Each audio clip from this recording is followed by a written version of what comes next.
রাতের অন্ধকার যখন শহরকে ঢেকে রেখেছে, সেই পরিত্যক্ত হাসপাতালের সামনে একাকী দাঁড়িয়ে আছে রাজু।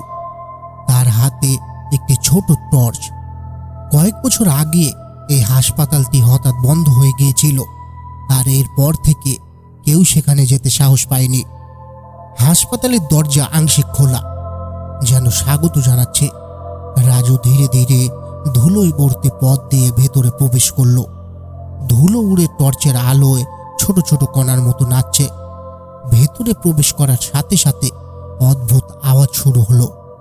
কখনো চেয়ার হালকা কেঁপে ওঠে, কখনো ভাঙা জানালার ফাঁক দিয়ে হালকা ফিসফিস শব্দ আসে, কখনো অপারেশন থিয়েটারের টেবিলের উপর আগের রক্তের দাগ যেন নতুন করে ফুটে উঠেছে।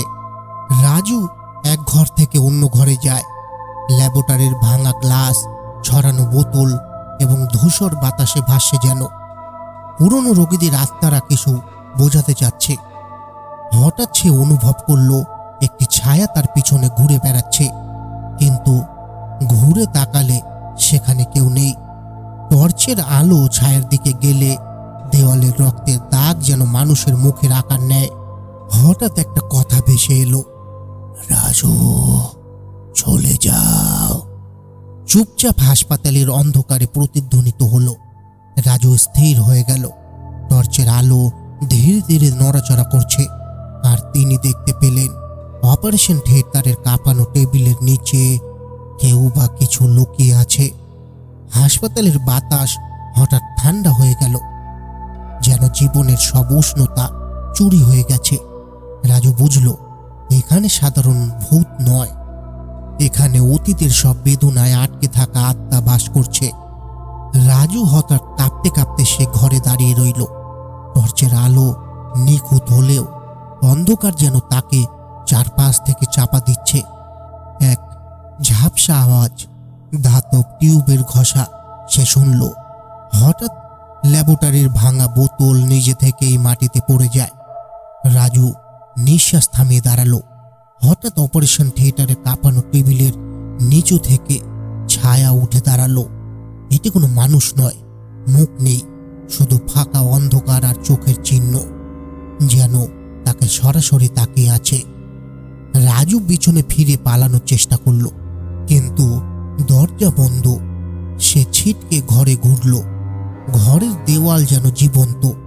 এক দেয়ালের রক্তর দাগ নিজে থেকেই মানুষের চেহারায় পরিবর্তিত হলো। চিৎকার করলেও আওয়াজ গুম হয়ে গেছে, শুধু ফিস ফিস শব্দ শোনা যাচ্ছে। ছেড়ে চলে যাও, তুমি এখানে থাকতে পারবে না। হঠাৎ ছায়ার হাত টর্চের আলো ধরে টানতে শুরু করলো। রাজুর চোখ ফেটে গেছে, কিন্তু সে না চাইলেও টর্চের আলো ফ্লিকারের মতো দৌড়াতে লাগলো। তখন সে লক্ষ্য করল অপারেশন থিয়েটারের এক প্রান্তে পুরনো ডাক্তারদের জার্নাল ছড়ানো, আর এগুলির পাতায় লেখা রোগীদের অব্যবহৃত পরীক্ষা, নিষিদ্ধ চিকিৎসা, মৃত্যুর সাথে খেলা। রাজু বুঝতে পারল, এই হাসপাতালের আত্মারা মৃত্যুর আগে যারা কষ্ট পেয়েছে তাদের বেদনার ছায়া। তারা খুঁজছে ন্যায় ও শান্তি, আর কেউ যেন আবার তাদের ভুল পুনরাবৃত্তি না করে। রাজু বুঝল, এখন যদি সে এখান থেকে বের না হয়, হয়তো আর ফিরবে না। সে নিজের সমস্ত সাহস জোগাড় করে পেছনের ছোট জানলার দিকে ছুটল, যা অর্ধেক খুলে আছে। টর্চ দিয়ে খেয়াল করল ছায়ার হাতগুলো তার পিছু ছাড়ছে না, কিন্তু জানালার ফাঁকেই এক অদ্ভুত আলোর রেখা তাকে প্রলুব্ধ করছে।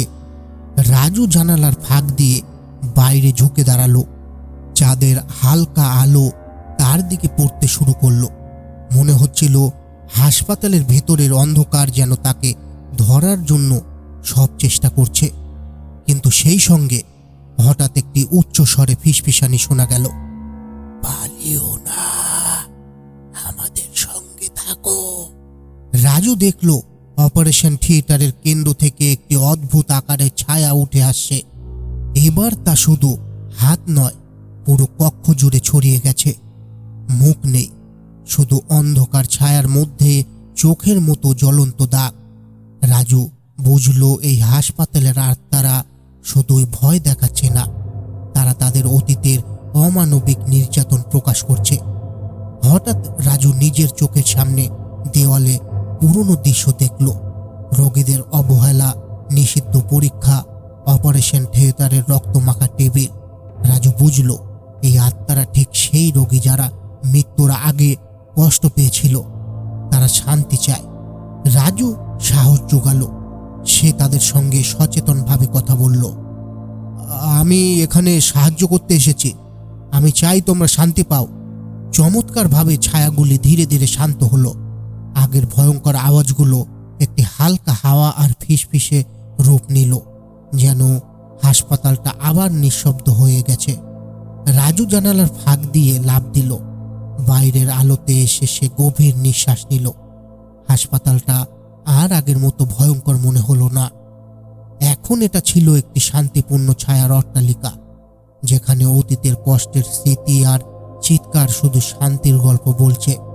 রাজু বুঝল সাহস, সহানুভূতি আর সাহসিকতার মাধ্যমে এমন অন্ধকার ও উজ্জ্বল করা সম্ভব।